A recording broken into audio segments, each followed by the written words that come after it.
नाज़रीन, नसीराबाद में कश्मीर की यकजहती वारे दिहाड़े ते रैलियूं कढी हिंदुस्तान खिलाफ नारेबाज़ी कई वई। ॾिसूं था अल्ताफ कांधड़ जी ही रिपोर्ट। नाज़रीन, सॼे मुल्क जी अॼु नसीराबाद में भी कश्मीर डे के हवाले से अमन कमेटी तरफा रैली कढी है। अचो त अगवाननि सां ॻाल्हि ॿोल कयूं त कश्मीर डे के हवाले से इन्हनि जो कहिड़ो सनीहो आहे। कश्मीर बनेगा पाकिस्तान है हक कश्मीरियों का आज़ादी।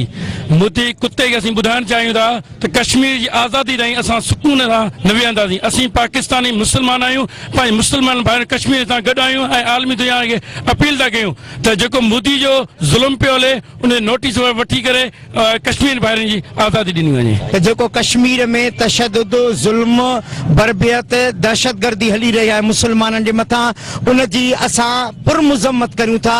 सब पाकिस्तानी गॾु आहियूं। इंशाअल्लाह ताला असां कश्मीर जी आज़ादी माने सुख जो साह पोखंदासीं। कश्मीर बनेगा, कश्मीर बनेगा, कश्मीर घुरे थो।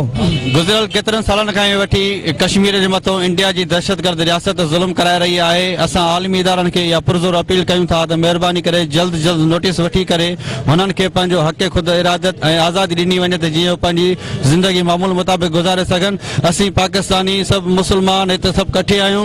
असीं जेके पाकिस्तानी मुसलमान आहियूं, असांजो रिश्तो कलमे सां आहे। ठीक त कश्मीर जो मसलो आहे, पर सॼी दुनिया में जिथे भी मुसलमान जे मथां ज़ुल्म थींदो असां इन नसीराबाद जे प्लेटफॉर्म तां उन्हनि जे लाइ आवाज़ उथारींदासीं, उन्हनि सां कठे हूंदासीं। जेको कश्मीर में ज़ुल्म हले थो पियो इंडिया जी तरफ़ खां, उन जे लाइ असां रिक्वेस्ट कयूं था अक़वाम मुतहदा खे त उन जो नोटिस वरितो वञे ऐं कश्मीरनि खे जेको ख़ुदि हक़ इरादियत ॾिनी वञे ऐं जेसिताईं कश्मीर आज़ादु नथो थिए तेसिताईं असांजी जदोजहद जारी रहंदी। पाकिस्तानी अवाम कश्मीरनि सां गॾु आहे।